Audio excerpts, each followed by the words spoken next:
श्रीगुरुवे नमः। श्रीचैतन्य मनोभीष्टं स्थापितं येन भूतले स्वयं रूप कदा मह्यं ददाति स्वपदान्तिकं वन्देऽहं श्रीगुरो श्रीयुतापदकमलं श्रीगुरून् वैष्णवांश्च श्रीरूपं साग्रजातां सहगना रघुनाथान्वितं तं सजीवं साद्वैतं सावधूतं परिजनसहितं कृष्णचैतन्यदेवं श्रीराधा कृष्णपादान् सहगना ललिता श्रीविशाखान्वितंश्च नमो विष्णुपादाय कृष्णपृष्ठाय भूतले श्रीमते भक्तिवेदांत स्वामिनिति नामिने नमस्ते सरस्वती देवे गौरवाणी प्रचारिणे निर्विशेष शून्यवादी पाश्चात्य देश तारिणे नमो महावदन्याय कृष्ण प्रेम प्रदायते कृष्णाय कृष्ण चैतन्य नामिने गौरतसे नमः। हे कृष्णा करुणा सिंधु दीनबंधु जगतपते गोपेश गोपिका कांत राधा कांत नमस्तुते तप्त कांचन गौरांगी श्री राधे वृंदावनेश्वरी वृषभानुश्रुति देवी प्रणमामि हरिप्रिये वाञ्छाकल्पतरुभ्यश्च कृपा सिन्धुभ्यैव च पतितानां पावनेभ्यो वैष्णवेभ्यो नमो नमः। जय श्री कृष्ण चैतन्य प्रभु नित्यानंद श्री अद्वैत गदाधर शिवासादि गौर भक्तवृंद हरे कृष्णा कृष्ण कृष्ण हरे हरे हरे राम राम राम हरे हरे। हरे कृष्णा, सभी का स्वागत है भगवत गीता कक्षा में। तो पिछले सप्ताह हमने नहीं किया था क्लास मैं पार था, तो हमने चैप्टर 5 तक कंप्लीट किया था और आज हम लोग चैप्टर 6 स्टार्ट करेंगे, है ना।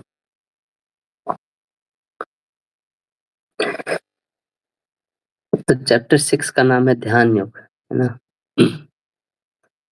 है ना? तो कोई पढ़ेंगे ट्रांसलेशन? जी प्रभु जी। The Supreme Personality of Godhead said, "One who is unattached to the fruits of his work and who works as he is obliged is in the renounced order of life, and he is the true mystic, not he who lights no fire and performs no duty." Okay, तो 6 chapter जो है ना, actually अगर छठे chapter को अगर एक line में अगर डिफाइन करना है ना, तो छठा चैप्टर ये बताता है कि कैसे जो निष्काम कर्म योग है ना, nishkam karma yoga in Krishna consciousness is better than ashtanga yoga, है ना। एक लाइन में इसका समरी यही है ना। तो क्यों ऐसा? क्योंकि अष्टांग योग जो है, अष्टांग योग में बहुत ज्यादा प्राइस पे करना होता है ना। तो सबसे पहले रिक्वायरमेंट ये होता है अष्टांग योग की, कम से कम आपको संन्यास चाहिए, है ना, और उसके बाद एकांतवास चाहिए, है ना। और संन्यास लेना भी उतना आसान नहीं होता है ना। बहुत कोई संन्यास लेना चाहते हैं, लेकिन जैसे जैसे जैसे जैसे 100 लोग ब्रह्मचारी आश्रम में आना चाहते हैं, लेकिन लास्ट तक जब पहुंचते 1 या 2 बचते हैं, ऐसा ऐसा समझिए।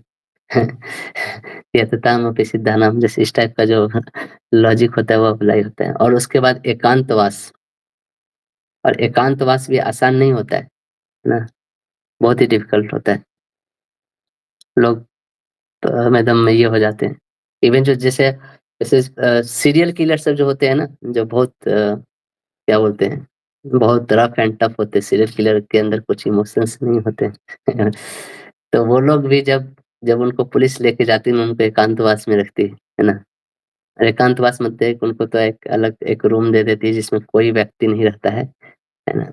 1-1 सप्ताह तक कोई व्यक्ति आपको दिखेगा नहीं, है ना।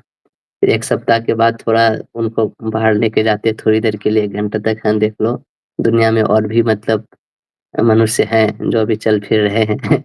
1 घंटा तक बाहर थोड़ा उनको नज़ारा दिखा के फिर से रूम के अंदर बंद कर देते। तो ऐसे सीरियल किलर भी जब वो जेल में इस तरह रहते हैं ना, तो वो लोग भी मतलब है ना बकरी बन जाते हैं एकांतवास में रह के।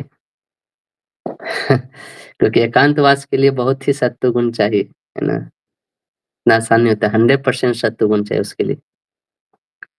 है ना? ना, तो उतना सत्व गुण होता नहीं किसी में, है ना? बेसिकली हम सब में रजोगुण तमोगुण बहुत होते हैं ना, जैसे कोई भी कार्य करो उसके लिए रजोगुण चाहिए होता है ना, जैसे कोई आदमी सीढ़ी से ऊपर जा रहा है, नीचे आ रहा है, उसके लिए रजोगुण चाहिए, है ना? दूध का पैकेट लाने जा रहा है तो रजोगुण चाहिए, है ना? सोने के लिए क्या चाहिए? तमोगुण चाहिए, है ना? है ना? तो रहता ही है हर व्यक्ति के अंदर रजोगुण तमोगुण भी। 100% सत्वगुण कलयुग में संभव ही नहीं, है ना? है ना? तो इसीलिए ये जो अष्टांग योग वाला प्रोसेस है, वो लगभग इम्पॉसिबल है कलयुग में, ऐसे बोलते हैं, है ना? लेकिन ये प्रोसेस है, सही है, मतलब डिफिकल्ट प्रोसेस है, क्योंकि इसका प्राइस बहुत पे करना पड़ता है, इन सब चीज़ों से होके गुज़रना पड़ता है ना? और जब होके गुज़रते हैं, है ना? तो होना कैसा चाहिए कि एक्चुअली हमें निष्काम कर्म योग, हमने याद है ना, योगा लैडर पर था, निष्काम कर्म योग, इसके ऊपर ज्ञान योग, अष्टांग योग, उसके ऊपर भक्ति योग आता है ना, तो ये अष्टांग योग वाला चल रहा है इस चैप्टर, है ना? तो अष्टांग योग करने से बहुत सारे सिद्धियां, बहुत सारे अ, ये सब आ जाती है ना, मन को पढ़ लेना किसी के, या छोटा हो जाना, बड़ा हो जाना, कहीं से प्राप्ति सिद्धि, कहीं पे से कुछ भी प्राप्त कर लेना, पानी पे चल लेना। जैसे अभी कुंभ मेला का समय चल रहा है ना, कुंभ मेला में बहुत सारे आपको ऐसे लोग दिखेंगे जिनके पास सिद्धियां कुछ कुछ होती है ना? वैसे भी कम है, लेकिन जितने कम है ना। ऐसे एक बाबा है, बर्फीले बाबा, है ना? वो चौबीसों घंटा बर्फ पे बैठे रहते हैं, उनको कुछ असर नहीं पड़ता, इतने ठंडे में लोग मर जाते हैं। रूम के अंदर जो पैक रहते हैं वो भी मर जाते हैं, लेकिन उनका ये है। ऐसे देखोगे बहुत सारे आपको मिलेंगे, है ना? तो ये सब अष्टांग योगी होते हैं ना, जैसे मायावी असुर सब पहले होते थे ना, वो लोग भी अष्टांग योगी ही होते थे, है ना? है ना?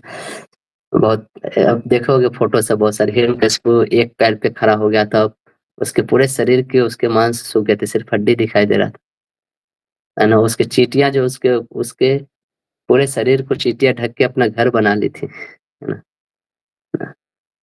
एकदम, तो भी उसका मन विचलित नहीं हुआ, इतना एकाग्र। ये सब अष्टांग योगी होते थे। असुर के पास भी अष्टांग योग करके पावर आ जाती थी, ये सब, है ना? लेकिन जब पावर आती थी तो फिर साधना छोड़ के अपना करिश्मा दिखाने लगते थे, है ना? फिर समाज में आते थे, देखो देखो मैं क्या कर सकता हूँ, तुम लोग में से कोई नहीं कर सकता है। तो ये एटीट्यूड हो जाता था, है ना? और खासकर असुर लोग का ऐसा एटीट्यूड है कि तुम मेरा आप क्या बिगाड़ लोगे, मैं दिखा दूंगा, मैं सबका मालिक हूँ। फिर वो रूल करना चाहते थे, है ना? ना, तो ये एटीट्यूड जब हो जाता है, ये एटीट्यूड से फिर वो नॉन वैदिक एक्टिविटी शुरू कर देते थे, है ना? है ना? तो ये प्रॉब्लम हो जाता था उन लोग के साथ, है ना? और डायरेक्ट अष्टांग योग प्रैक्टिस करने जाते थे, उनको सिद्धि ही मिल जाती थी, लेकिन आके फिर इस टाइप से एक्टिविटी सब करने लगते थे। जैसे हमने देखा था ना कि कोई अचानक से कोई संन्यास ले लो तो क्या प्रॉब्लम हुआ, है ना? उसके अंदर सेल्फिशनेस रहेगा, जाएगा नहीं, है ना? तो फिर प्रॉब्लम होगी संन्यास लेने के बाद भी, है ना? तो वो जो चीज़ है ना, निष्काम कर्म योग हमें शुद्धि देता है, इसलिए उसको प्रैक्टिस करके ही ऊपर जाना चाहिए, है ना? जैसे कुछ भक्त लोग थे, वो मुंबई में पले-बड़े थे, वहीं रहते, वहीं बिज़नेस-विज़नेस करते थे। तो भक्ति लाइन में आए तो वो लोग जप-उप चालू कर दिए, मंदिर-वंदिर से कनेक्ट हो गए। तो हुआ क्या कि उनको इच्छा हुई कि मैं भी जाके वृंदावन में रहते, वहाँ वृंदावन में रहेंगे, अच्छा साधना करेंगे, है ना? है ना? राधे कृष्ण बोलेंगे। सुनते हैं ना, राधे राधे बोल वृंदावन में डोल। तो ऐसे ही उनकी भी इच्छा हुई। अच्छे भक्त थे, बहुत अच्छा साधक थे वो लोग, मतलब ऐसे नहीं कि जस्ट नए-नए वेदिक भक्त बने हैं और फिर वृंदावन उठ के चले गए, ऐसा नहीं, अच्छा साधक थे। लेकिन वहाँ पे जब रहने गए है ना? ये सच्ची बात है मतलब अभी भी ये भक्त लोग हैं। अच्छे इरादे से गए थे, उनके पैसे की कुछ कमी नहीं थी, है ना? फिर वहाँ गए, वहाँ पे कुछ दिन रहने लगे। बरसाना, गोवर्धन, वृंदावन ये सब आया-जाया करते थे। देखते अरे यहाँ ज़मीन सब बहुत खाली ज़मीन सब पड़ा हुआ है। तो फिर उनका दिमाग तो था ही, फिर वो खाली ज़मीन सबको लाके वहाँ पे भी बिल्डिंग बनाने का काम चालू कर दिए वो लोग, है ना? तो वो जो संस्कार था, जो मुंबई में थे, वहाँ भी बिल्डिंग बनाते थे। वहाँ वृंदावन गए, 1 साल तक रहे, फिर उन वो भी बिल्डिंग बनाने के कार्य में वहाँ भी लग गए, है ना? है ना? तो इसलिए निष्काम कर्म योग तो करना ही पड़ता है ऊपर जाने के लिए, है ना? नहीं करोगे तो फिर ये सब अटैचमेंट, ये सब सेल्फिशनेस, ये सब कहीं न कहीं आपको फिर से घेर के ही रखती है ना? तो निष्काम कर्म योग कैसा है? वो एक चौराहा की तरह है ना? जहाँ से उस चौराहे से एक रास्ता है जो ज्ञान योग की तरफ जाती है, एक अष्टांग योग की तरफ जाती है ना? और एक भक्ति योग के लिए जाती है ना?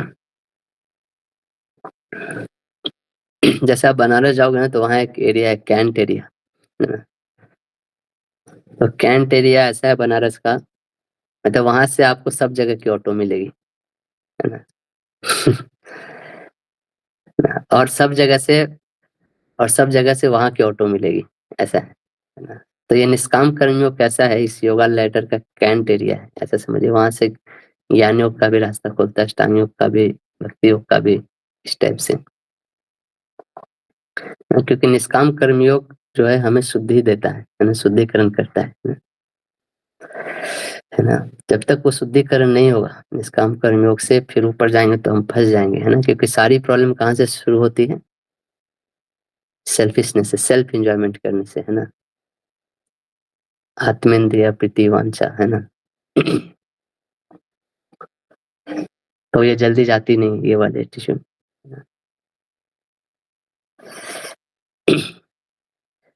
जैसे मैं एक एग्ज़ाम्पल देता हूँ, एक एक संस्कृत के टीचर थे।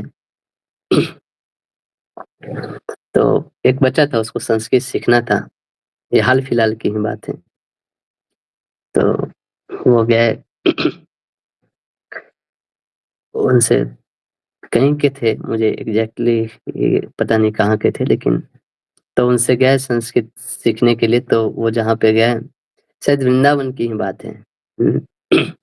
तो वो गए, तो वो बच्चा थोड़ा उतना वेल फैमिली से नहीं था, तो वहाँ पे सीखा कुछ दिन, 5-6 दिन रहा, सीखा, फिर जाने लगा। गुरुजी से बोला, "गुरुजी हम जा रहे हैं, घर जा रहे हैं।" तो बोले कि वो अच्छा स्टूडेंट था, तो गुरुजी ने पूछा, "क्यों, क्या हुआ? क्यों जा रहे हो?" बोला कि देखो हम आए तो थे, लेकिन हमारे यहाँ पे रहने-खाने का अरेंजमेंट नहीं हो पाया, है ना? यहाँ पे मैं सोचा था कहीं पे मिल जाएगा सस्ते-वस्ते में, कहीं पे मैं रह लूँगा, पढ़ाई कर लूँगा, लेकिन सब जगह यहाँ पे चार्जेज़ है और मैं इतना चार्जेज़ पे नहीं कर सकता, तो अरेंजमेंट नहीं हो पा रहा है, इसलिए मैं जा रहा हूँ, फिर कभी होगा तो मैं आऊँगा आपसे सीखने। तो टीचर ने बोला कि अरे तुम सीखना ही चाहते हो ना, तो तुम ऐसा करो, मेरे घर में रह जाओ। हुँ, मेरे घर में रह जाओ, यहीं खाना खा लेना, है ना? तुमको एक सोने के लिए जगह ही चाहिए ना, मेरे घर में जगह खाली है, रह लो तुम यहीं पे, सीख लेना। जब आए हो तो कोर्स पूरा करके ही जाओ, है ना? तो ये सुनने में बहुत अच्छा लगता है, लेकिन कितना आसान होता है ना किसी को घर पे रखना, ज़रा सोच के देखिए। कोई एक आदमी आ जाए, कितना आसान होता है उसको घर पे रखना, इतना आसान नहीं होता। वो भी जो आपके फैमिली का नहीं है, है ना? इवेन आपके सगे-संबंधी आ जाए तो लोगों को 2-4 दिन बाद मुश्किलें होने लगती है ना? एक दूसरे व्यक्ति को रखे तो सोचिए, ये संस्कृत टीचर है, लेकिन कितना एक एक निष्काम कर्म इसके अंदर बहुत है ना। एक एक दूसरा बताएँ, एक एक बरसाने में एक भक्त रहते थे, वृंदावन बरसाने में, और कुछ भक्त लोग वहाँ रहने गए, है ना? रहने गए थे कुछ दिन के लिए, हो सकता है 1 सप्ताह के लिए। आप लोग में से जो जानते होंगे, समझ रहे होंगे, है ना? कितना आसान होता है किसी को 1 वीक के लिए रखना, है ना?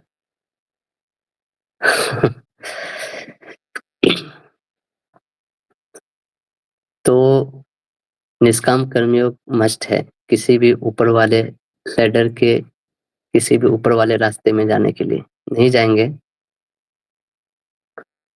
तो वो कोई फायदा नहीं है ना? फायदा नहीं है मतलब ये प्रैक्टिस करना ही पड़ता है, नहीं तो आप, मैं बोलूंगा वो संस्कृत टीचर उससे ज्यादा एडवांस है उस भक्त से, जो बरसाने वाले भक्त से। एटलीस्ट चेतना के स्तर पे वो उससे ऊंची चेतना मेंटेन कर रहा है ना? वो बहुत ही निष्काम भावना से कर रहा है ना? भले ही उसने उसने वो भक्ति वाली चीजें नहीं सीखी या कोई नहीं बताया उसको, लेकिन वो जो प्रैक्टिस कर रहा है अपने लाइफ में वो बहुत हायर है। ठीक है, एक बार फिर से इसको फर्स्ट श्लोक को पढ़िए तो, सॉरी मैं भूल ही गया। The Supreme Personality of Godhead said, "One who is unattached to the fruits of his work and who works as he is obligated is in the renounced order of life, and he is the true mystic, not he who lights no fire and performs no duty." तो कोई भी चीज करेंगे उसका कर्म फल तो आएगा ही, है ना? है ना? विदाउट कर्म फल के रह नहीं सकते, है ना? लेकिन वो क्या करेगा, वो कर्म फल को, वो जो फ्रूट्स जो आएगा उसको खुद नहीं रखेगा, है ना? वो किसी और को दे देगा, कहने का मतलब, है ना? तो एक्चुअली वो रिनाउंस्ड ऑर्डर ऑफ लाइफ हुआ है। ना, आगे पढ़िए।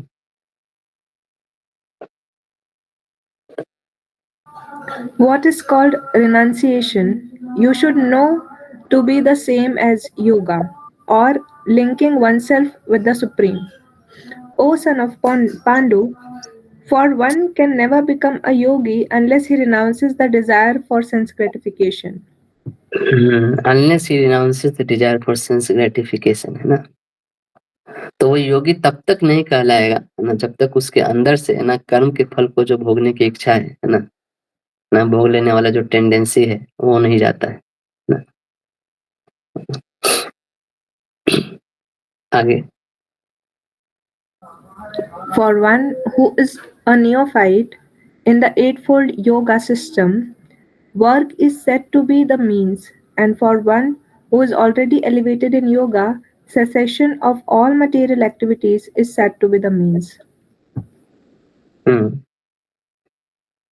समझ, आगे पढ़िए। A person is said to be elevated in yoga when, having renounced all material desires, he neither acts for sense gratification nor engages in fruitive activities. हाँ, तो फ्रूटिव एक्टिविटीज मतलब आप समझ रहे हैं ना, यहाँ पे मतलब एक्चुअली इंग्लिश के टर्म्स है, लेकिन फ्रूटिव एक्टिविटीज मतलब सकाम कर्म, है ना? ये समझिए, है ना? तो वो उसमें नहीं लगता है सकाम कर्म वाले चीजों में, है ना? यहाँ मतलब भगवान एक-एक स्टेज बता रहे हैं कि यहाँ से जो चल रहा है, मतलब कैसे एक अष्टांग योगी कैसे एक सबसे नीचे स्टेज से ऊपर, तो बोलते हैं कि वो जो सकाम कर्म वाला स्टेज है ना, उसमें नहीं लगता है वो, है ना? वो निष्काम कर्म करता है और वो शुद्ध रहता है ना? और चूँकि वो निष्काम कर्म करता है, शुद्ध रहता है, वो धीरे-धीरे क्या होता है ना, उसकी भोग वृत्ति चली जाती है ना? फिर सेवा वृत्ति बढ़ जाती है ना? मतलब तो आगे अलग-अलग स्टेजेस बताएँगे आप, पढ़िए 5 से 9 तक लगातार ही पढ़ लीजिए। जी प्रभु जी. One must deliver himself with the help of his mind and not degrade himself. The mind is the friend of the conditional soul and his enemy as well.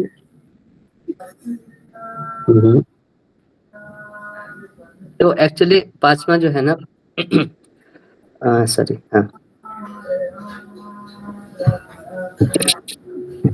मन को शुद्ध करके ना, मन को शुद्ध करके ही ना वो भोग वृत्ति जाती है, कहने का मतलब ये है ना, वो मन निष्काम कर्म से शुद्ध होता है और उससे भोग वृत्ति जाती है ना? ठीक, छठा पढ़िए। For him who has conquered the mind is the best of friends, But for one who has failed to do so, his mind will remain the greatest enemy. सातवां. For one who has conquered the mind, the supersoul is already reached, for he has attained tranquility. To such a man, happiness and distress, heat and cold, honor and dishonor, all are same. तो वो जो इस stage पे पहुंच चुका है ना, यानी कि जो मन को कंट्रोल कर चुका है, नियंत्रण कर चुका है, उसके लिए ये चीजें सामान्य रूप से होती है ना. जब उसको कोई ऑनर करे या डिसऑनर करे, है ना, इज्जत दे या बेइज्जत करे, है ना, तो इन सब चीजों को उसको सहने की क्षमता होती है ना. उसको इज्जत भी सहने की क्षमता होती है और उसको बेइज्जत भी सहने की क्षमता होती है, मतलब, है ना. कभी कभी बेइज्जती सहना आसान होता है, इज्जत सहना मुश्किल होता है. आगे बढ़िए. A person is said to be established in self realization and is called a yogi or mystic when he is fully satisfied by virtue of acquired knowledge and realization. Such a person is situated in transcendence and is self controlled. He sees everything, whether it be pebbles, stones, or gold, as the same. तो अब ये थोड़ा advance stage आ गया है ना. ये वैराग्य वाला स्टेज आ गया है ना, यहाँ पे सब कुछ एक जैसा दिखने लगता है लोग, है ना. वो अंतर नहीं करता है अपना पराया, इस द्वंद में नहीं फंसता है ना. तो ये एक एडवांस स्टेज में ये समझना कि जब तक ये स्टेज नहीं आई है ना कि सोना और पत्थर, है ना, एक जैसा दिख रहा है, तब तक अपना जो मन है ना वो कंट्रोल नहीं, मन नियंत्रण में नहीं, ये समझना चाहिए, है ना. सनातन गोस्वामी के पास एक पारस पत्थर था, सोना नहीं, पारस पत्थर मतलब वो जिसको छुएगा वो सोना बन जाएगा. उन्होंने उसको जमुना में फेंक दिया था, है ना. किसी को चाहिए तो ढूंढ सकते हैं जाके. आगे पढ़िए. A person is considered still further advanced when he regards honest well wishers, affectionate benefactors, the neutral mediators, the envious friends and enemies, the pious and the sinners, all with an equal mind.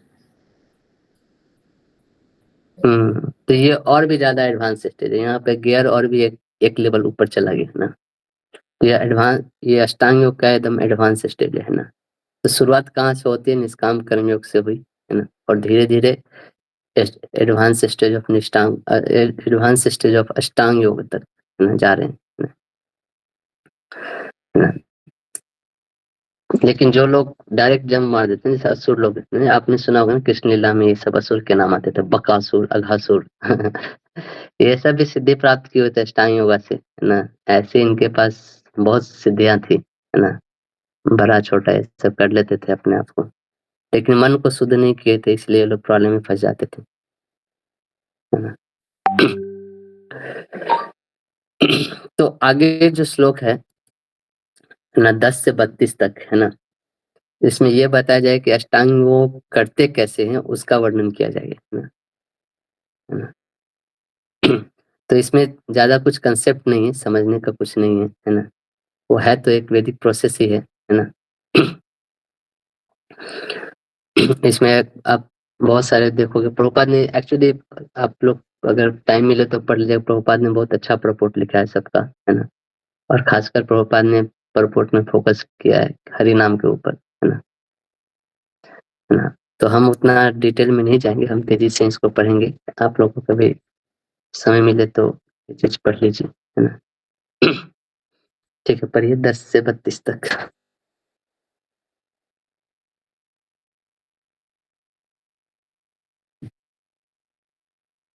Hare Krishna. A transcendentalist should always engage his body, mind, and self in relationship with the Supreme. He should live alone in a secluded place and should always carefully control his mind. He should be free from desires and feelings of possessiveness. Hmm.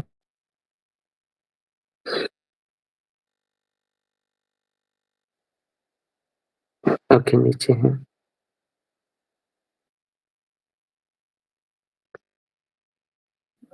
The practice, no, sorry, to practice yoga, one should go to a secluded place and should lay kusha grass on the ground and then cover it with her deer skin and a soft cloth.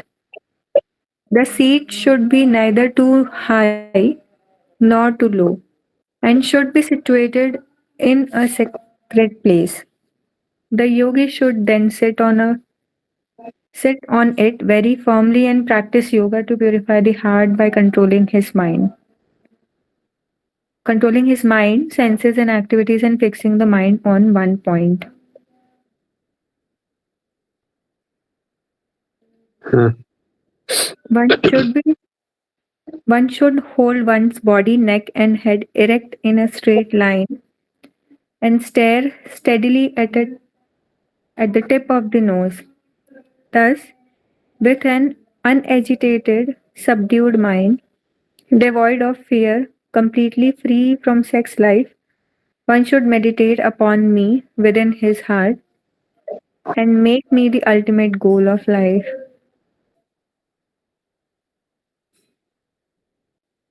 हाँ, Thus, practicing constant control of the body, mind, and activities, the mystic transcendentalist, his mind regulated, attains to the kingdom of God or to the word of Krishna by cessation of material existence.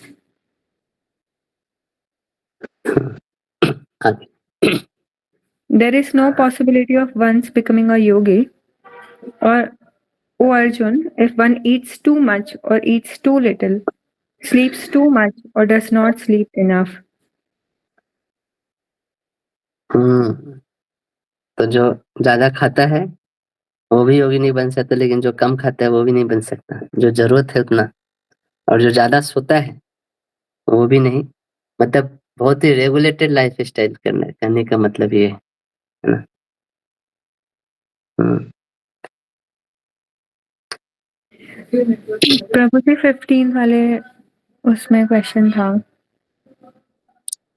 हाँ।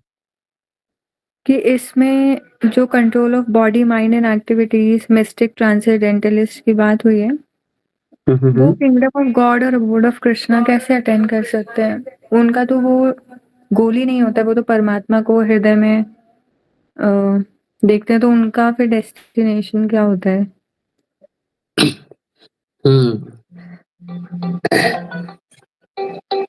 तो कैसे होता है कि जो अष्टांग योगी जो process है, even जो ज्ञान योगी है ना, और अष्टांग योगी और भक्ति योगी, ये तीनों स्पिरिचुअल प्रोसेस है ना। क्योंकि इसमें क्या है, वो सच्चिदानंद वाली फैक्टर है ना, है ना।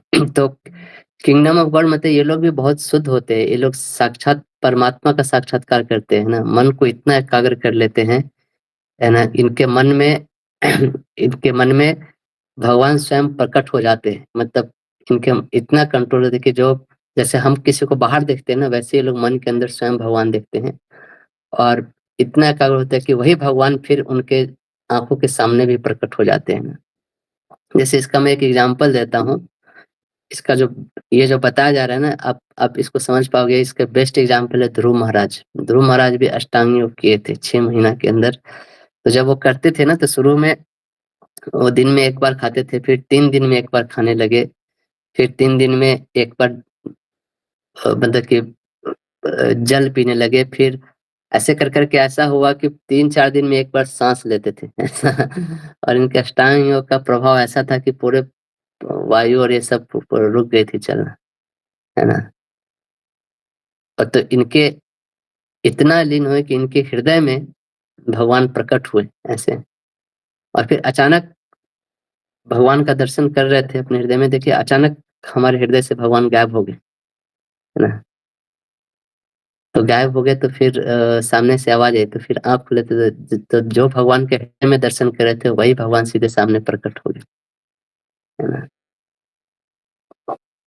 तो अष्टांग योग भी बहुत हाई स्टेज है, वहाँ पे भी वो भगवान को परमात्मा रूप में वो लोग पाते हैं, है ना? इस टाइप से, है ना? और उसके बाद वो स्टेज के बाद वो लोग भगवान के धाम भी जा सकते हैं, ऐसा। तो भगवान के जो धाम जाते हैं, ज़रूरी नहीं है कि सब लोग वहाँ पे भक्त ही हो, है ना?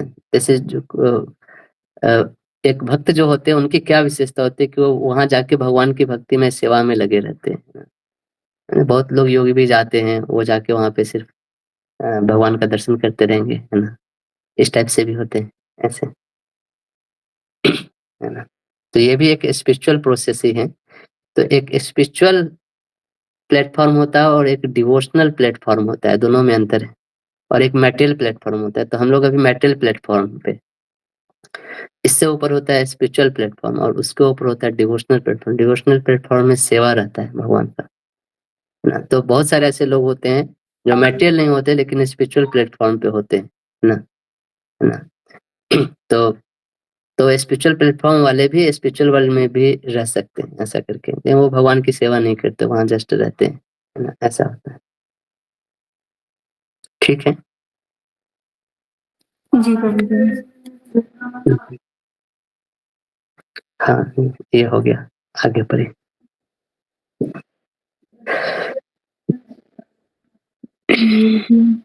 He who is regulated in his habits of eating, sleeping, recreation, and work can mitigate all material pains by practicing the yoga system.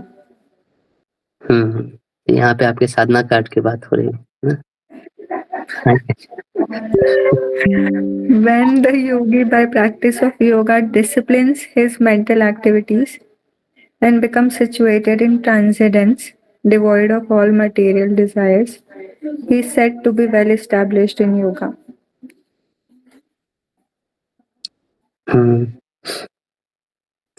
As a lamp in a windless place does not waver, so the transcendentalist, whose mind is controlled, remains always steady in his meditation on the transcendent self. आपने कभी ये देखा है ऐसा? आप अभी तो लोग बल्ब जलाते हैं, कभी ऐसा दिया जलते हुए देखा है जो एकदम सीधा जल रहा हो, थोड़ा-सा भी दाएँ-बाएँ नहीं हो रहा? है ना? तो वैसा मन फ्लिकरिंग होता है वो दिए की लौ की तरह, लेकिन जो जहाँ पे एकदम हवा नहीं हो, पहले क्या होता था, एक लैंप आता था, तो लैंप के चारों तरफ हम लोग शीशा लगाते थे। तो तो अब अगर वो शीशा लगा दोगे तो उसका जो लौ होता था वो बहुत स्टेबल होता था। ऐसे मतलब वो थोड़ा भी हिलता नहीं था। तो तो जो व्यक्ति इस स्टेज तक पहुँच जाता है उसका मन उतना स्टेबल होता है, सोचिए, है ना? तो इसीलिए बोलते हैं कि ये जो बड़े-बड़े, ये सोच रहे हो कितने बड़े-बड़े योगी लोग, क्या क्या पावर होता होगा, थोड़ा अंदाज करिए। जिसका मन एक, हम 10 सेकंड के लिए भी मन 10 सेकंड के लिए भी मन अगर महामंत्र पे लगा दे जप करते समय, तो लोग हमें दंडवत प्रणाम करने, मतलब कि ऐसा बोलते हैं कि कृष्ण आपको साक्षात दर्शन देने आएँगे, बस कर पगले रुलाएगा क्या? ऐसे ऐसे हो जाएगा। तो बोलते हैं ना, तो सोचो ये योगी लोग कितने दिन तक ध्यान लगाते हैं। ऐसे ऐसे वाला स्टेज है ये, है ना? तो अभी भगवान पकड़े नहीं जाते इनसे, लेकिन यशोदा मैया उनको पकड़ के बाँध के एकदम 2 थप्पड़ भी लगाती है कभी-कभी, है ना? तो एक भक्त का जो स्टेज होता है अष्टांग योगी से बहुत ऊपर स्टेज होता है। ये ये दर्शाता है वो वाला जो पास्ट टाइम है ना? उसमें एक लाइन भी है ना, कुछ तो ऐसा दामोदर अष्टकम में एक लाइन आता है कि जिसका मतलब कुछ इसी टाइप का होता है कि इतने योगी, जो बड़े-बड़े योगी लोग होते हैं वो भी आपको नहीं बाँध सकते हैं, लेकिन यशोदा के प्रेम में आप बंध गए। ठीक है, आगे पढ़िए। In the stage of perfection called trance or samadhi, one's mind is completely restrained from material mental activities by practice of yoga. This perfection is characterized by one's ability to see the self by the pure mind and to relish and rejoice in the self. In that joyous state, one is situated in boundless transcendental happiness, realized through transcendental senses. Established thus, one never departs from the truth. And upon gaining this, he thinks that there is no greater gain. Being situated in such a position, one is never shaken. Even in the midst of greatest difficulty, this indeed is actual freedom from all miseries arising from material contact. Hmm.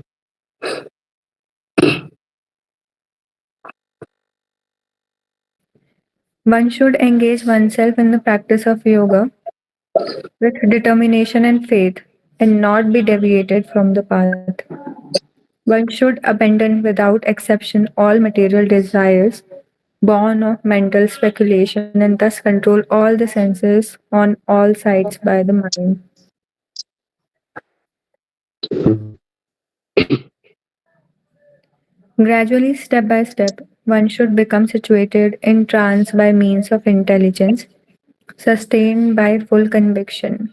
And thus, the mind should be fixed on the self alone and should think of nothing else. Hmm. From wherever the mind wanders, due to its flickering and unsteady nature, one must certainly withdraw it and bring it back under the control of the self. तो ये चीज़ आप हम लोग chanting करते समय practice कर सकते हैं, ना? तो ये है अष्टांग योग वाला प्रैक्टिस, लेकिन भक्त लोग को भी ये प्रैक्टिस जप में ही ये सारी चीज़ें प्रैक्टिस करना होता है, कंट्रोल ऑफ माइंड, सेंसेस और ये सब चीज़। तो ये शॉर्टकट जो प्रोसेस होता है भक्ति योगी वाला, एक प्योर शॉर्टकट होता है, क्योंकि इसमें अष्टांग योग का जो चीज़ें जो प्राप्त करनी है इतना मेहनत करके, वो बहुत सरल तरीके से वो जप करके प्राप्त कर लेता है ना? कहने का उसको जंगल जाने की ज़रूरत नहीं, उसको एकांतवास जाने की ज़रूरत नहीं है। उसको सिर्फ़ और सिर्फ़ अपने जप में ध्यानपूर्वक सुनना है ना? ऐसा है। ठीक है। The yogi whose mind is fixed on me verily attains the highest perfection of transcendental happiness. अच्छा, ये जो जितने भी श्लोक आप पढ़ रहे हैं, आप इसको जो जप जो करते हैं ना, इसको बैकग्राउंड में रख के ये सब श्लोक पढ़िए तो आपको सेंस होगा। मुझे ऐसा लगता है कि कितना सेंस हो रहा होगा ये नहीं, लेकिन आप समझिए कि आपका जो अष्टांग योगी है वो जप है, और उसको बैकग्राउंड में रख के सब श्लोक पढ़ेंगे तो आपको ज़्यादा सेंस आएगा।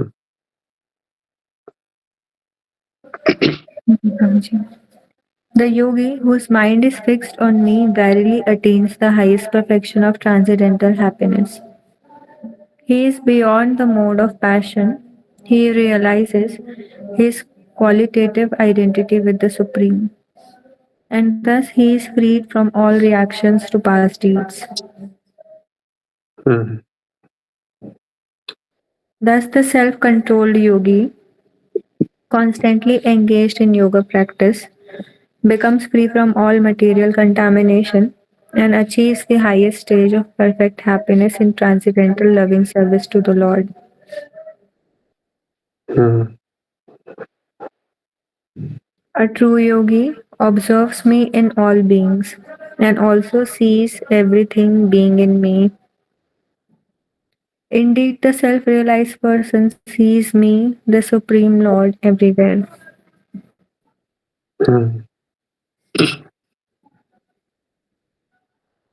For one who sees me everywhere and sees everything in me, I am never lost, nor is he ever lost to me.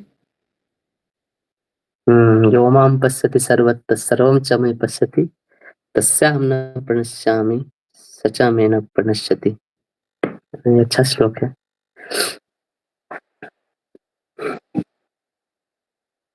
Such a yogi who engages in the worshipful service of the Super Soul, knowing that I and the Super Soul are one, remains always in me in all circumstances. Hmm, That I and the Super Soul are one. हुँ, कि प्रभु जी ये practice करना बहुत difficult हो जाता है। क्या चीज़?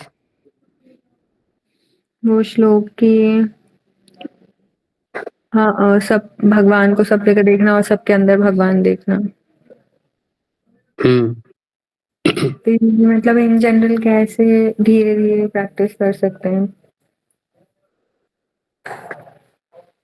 हाँ, मतलब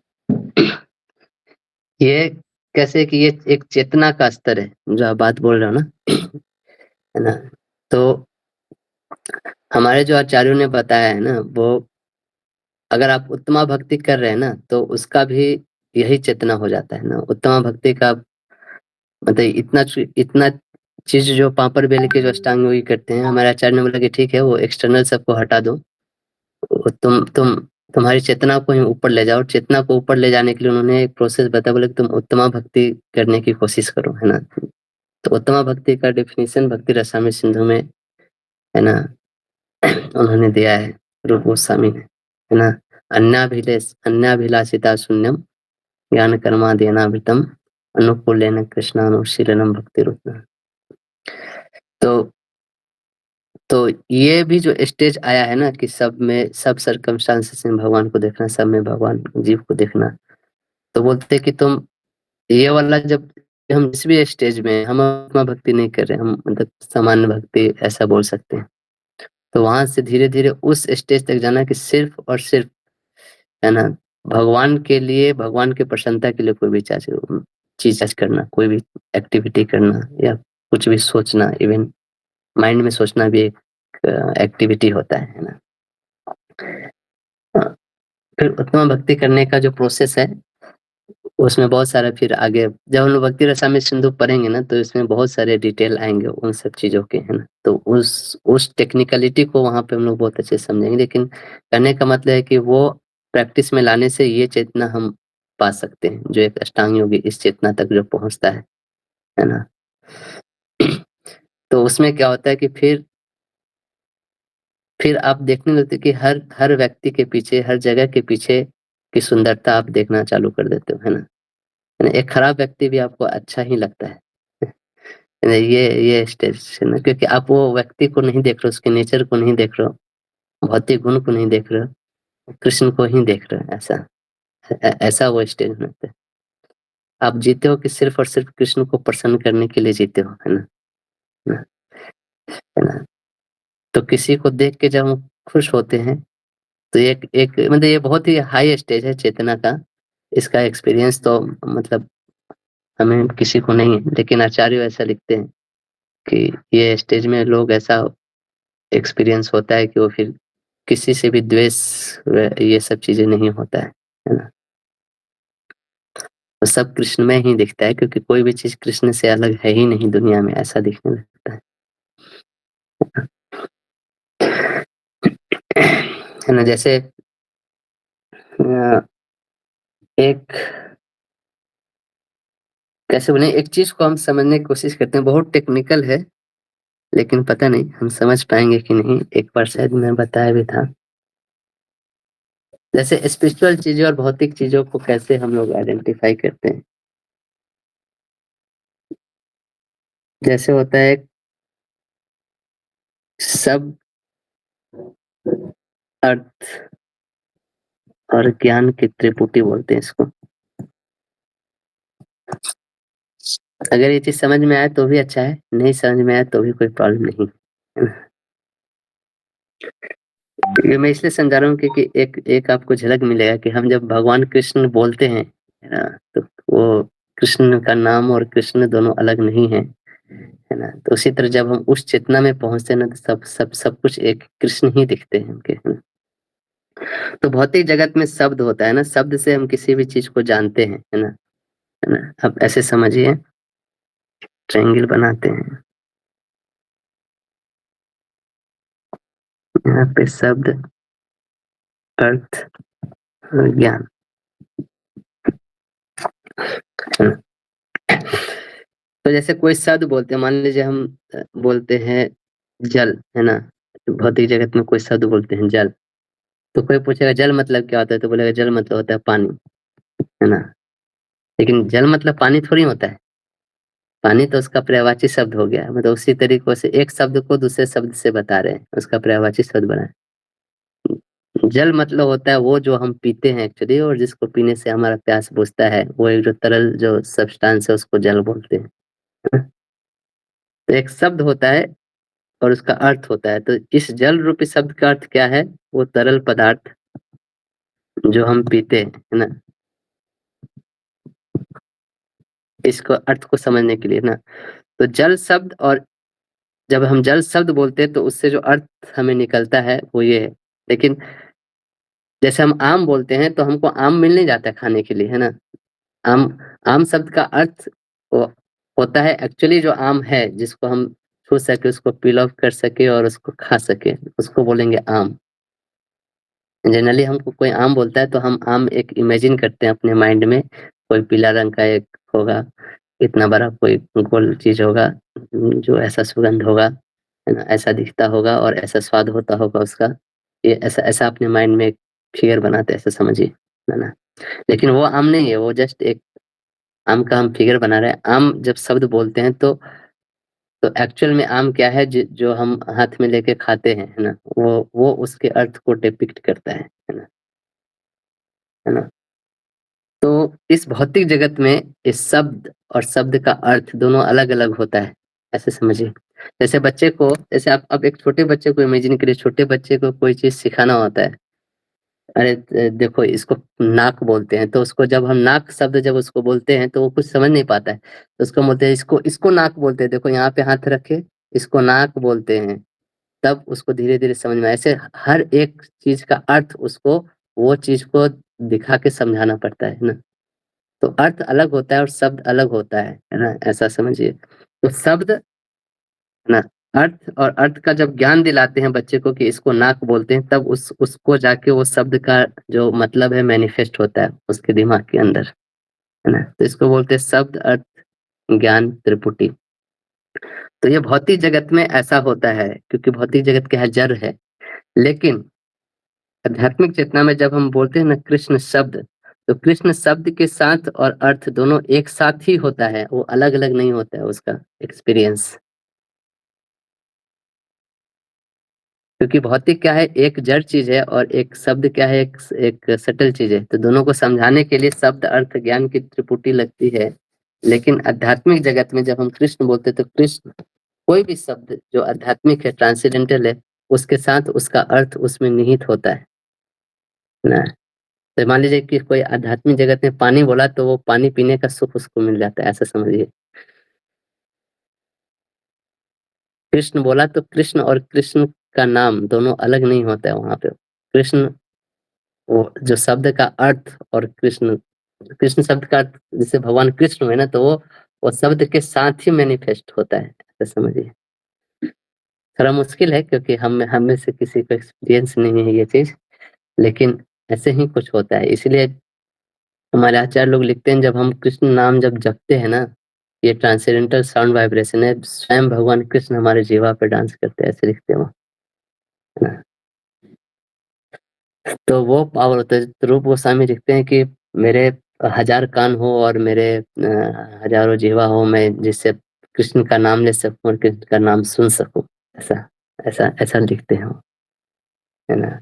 तो वो एक्चुअली वो स्वीटनेस जो कृष्ण, जो रसराज है ना, वो टेस्ट करते हैं, कृष्ण नाम बोल के वो स्वीटनेस वो टेस्ट करते हैं ना? हम लोग चूंकि भौतिक इंद्रियों से समझने जानने की कोशिश करते, इसलिए वो टेस्ट नहीं कर पाते।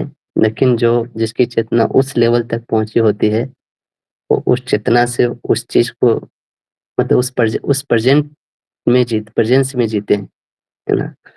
ऐसा। तो इसको बोलते हैं शब्द, अर्थ, ज्ञान की त्रिपुटी। ये भौतिक वर्ल्ड में अप्लाई होता है। इसलिए स्पिरिचुअल वर्ल्ड में आपको जो चाहिए होता है ना, वो हो जाता है। इसलिए आम के पेड़ से भी जलेबी मांगोगे तो वो दे देता है ना? क्योंकि शब्द ही मैनिफेस्ट हो जाता है, अर्थ, है ना? कल्प वृक्ष है वहां पे सब कुछ। तो आता हूँ क्लास है। तो क्या होता है, मैं ये क्यों बोल रहा था, मैं भूल गया। एक मिनट, श्लोक था ना कुछ। हाँ, तो जब आदमी चेतना के उस स्तर तक पहुंचता है ना, तो कोई भी चीज को वो भगवान से अलग नहीं देखता है ना? है ना? तो वो पहुंचने में अभी थोड़ा टाइम लगता है ना? हम अगर उत्तमा भक्ति प्रैक्टिस करेंगे ना उसके तरफ फिर उत्तम भक्ति को डिफाइन करके उसको प्रैक्टिस कैसे करना है वो प्रोसेस भी डिफाइन किया है रूप गोस्वामी ने, है ना? क्या-क्या चीज़ करना चाहिए, क्या-क्या चीज़ नहीं करना, कैसे करना चाहिए, वो सब बताया है। तो बने रहिए भक्ति रसायन सिंधु, इसके आगे हम लोग पढ़ेंगे, है ना? तो वो स्टेज भी आ जाता है लोगों का, है ना? तो इसलिए बोलते हैं ना, जो उत्तम भक्त होते हैं ना, वो किसी को प्रचार नहीं कर पाते, है ना? क्यों नहीं कर पाते? क्योंकि उनको सब कोई भक्त ही दिखता है ना? ना? उस टाइप की स्थिति आ जाती है। तो प्रचार करने के लिए उत्तम भक्त भी मध्यमा अधिकारी के लेवल पे आता है, फिर प्रचार करता है। तब वो भेदभाव करता है कि अच्छा ये कम ज्ञानी है, ये ज़्यादा ज्ञानी, इसको पता नहीं है, इसको पता है। अच्छा।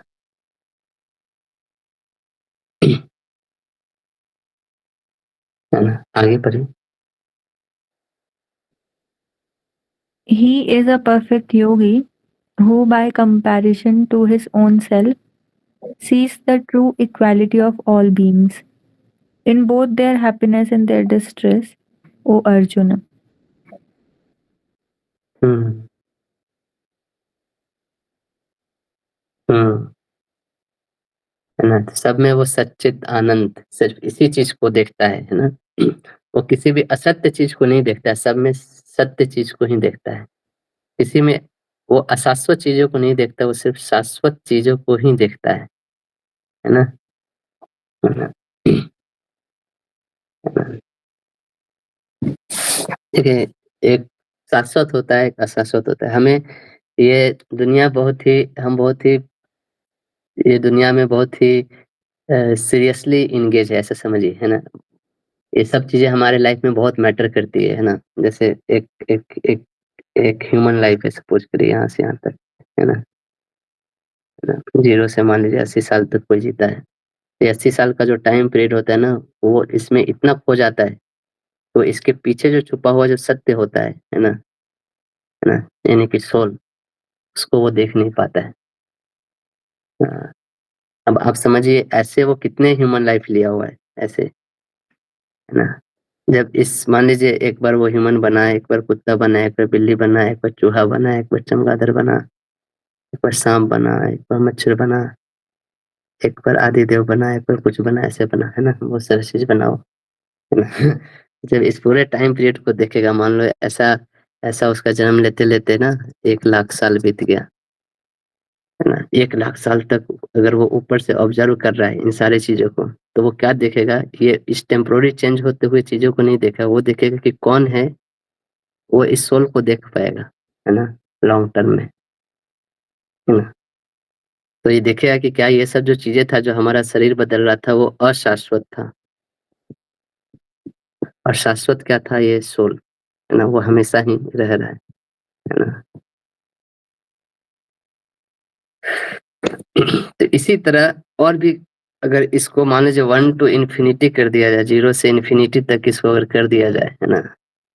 तो ये जितने भी बिल्डिंग दिख रहे हैं, ये दिख रहे हैं, वो दिख रहे हैं, ये सब चीज़ उसको मैटर ही नहीं करता है। अरे! ये सब तो अशाश्वत है ना? तो सत्य वही चीज़ होता है जो जो काल के प्रभाव से चेंज नहीं होता है ना? और असत और अशाश्वत वो चीज़ होता है जो काल के प्रभाव से चेंज होता है। इस दुनिया की हर एक चीज़, हर एक रिलेशनशिप, हर एक मन, बुद्धि, अहंकार सब कुछ काल के प्रभाव से चेंज होता है ना? लेकिन एक आत्मा है जो काल के प्रभाव से चेंज नहीं होता है और एक भगवान है जो काल के प्रभाव से चेंज नहीं होते। तो एक एक योगी उस स्टेज को पहुँचा कि वो अशाश्वत चीज़ों को छोड़ते जाता है एक-एक करके। अरे! ये माता-पिता ये तो अशाश्वत है। अरे! ये पढ़ाई-लिखाई अशाश्वत है, ये पैसा ये तो अशाश्वत है। तो जिस चीज़ों को आदमी इतना सीरियसली लेता है, वो उसको अशाश्वत बोल के छोड़ देता है। फिर वो अपना साधना आगे बढ़ाता है और थोड़ा मेहनत करता है। फिर देखता है कि अरे! ये सब चीज़ें अशाश्वत नहीं, ये शरीर भी अशाश्वत है। फिर उसको शरीर से फ़र्क नहीं पड़ने लगता है कि कोई उसको काला बोले या गोरा बोले, है ना? उसके बाल उड़ गए हैं या वो कैसा दिखता है, उसका लुक मैटर नहीं करता है। बोलते एनीवे ये तो अशाश्वत है, जाने ही वाला है। और वो खोजते रहता है कि शाश्वत क्या है? शाश्वत क्या है? उसको मज़ा नहीं आता है ये अशाश्वत चीज़ों में फँस के, बोलते तो फँसाने वाली चीज़ है, ये भी तो चली जाएगी एक दिन। फिर वो और साधना करता है, फिर बोलते कि अच्छा शाश्वत एक चीज़ है आत्मा, ऐसे करके। फिर उसको मज़ा आने लगता है। ज्ञान योग की तरफ बढ़ता है वो। आत्मा ऐसा चीज़ है जो शाश्वत है। फिर बोलता है हाँ ठीक है, शाश्वत है तो क्या है फिर, और आगे करना क्या है? तो फिर तो ऐसे करके वो खोजते पहुँच जाता है कहाँ तक? सुपर सोल तक, है ना? है ना? तो ऐसे करके एक योगी की चेतना का जो होता है विकास होता है ना? है ना? तो हम कहाँ थे?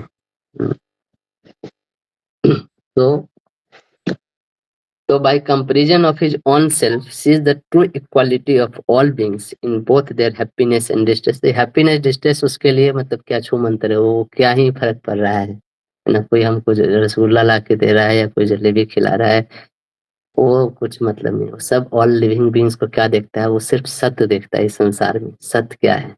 सत्य क्या है? सत्य ये है कि सब जो भगवान है और जो आत्मा है, यही दो चीज सत्य है, बाकी सब असत्य है ना? फिर उसको इन असत्य वाले चीजों को उसको कोई मोह माया नहीं रह जाता है ना? तो इस चेतना के उस स्तर तक वो पहुंच जाता है ना? लेकिन जो इस तरह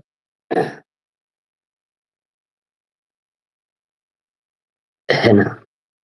ठीक है, आज यहीं पे एंड करते हैं, टाइम बहुत ज्यादा हो गया है ना? कल इसके आगे से चालू करेंगे, है ना? सीखने का कोई प्रश्न है तो ले सकते हैं।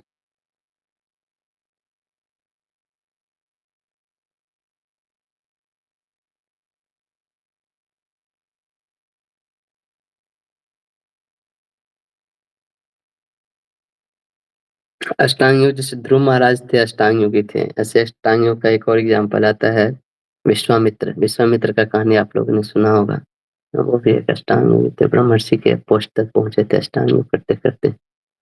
कितना हजारों साल तक बहुत बार गिरे पड़े, बहुत बार उनको साधना काल में 25% आता था, फिर कभी 90% पहुंचते थे, फिर कोई रंभा में निकाह आती थी तो फिर से वो 20% आ जाता था। तो गिरते पड़ते वो पहुंचे ऊपर तक, लेकिन है ना? और लास्ट में जब उनको भगवान रियलाइजेशन हुआ, जब वो राम को देखे तो रात भर देखते ही रहे।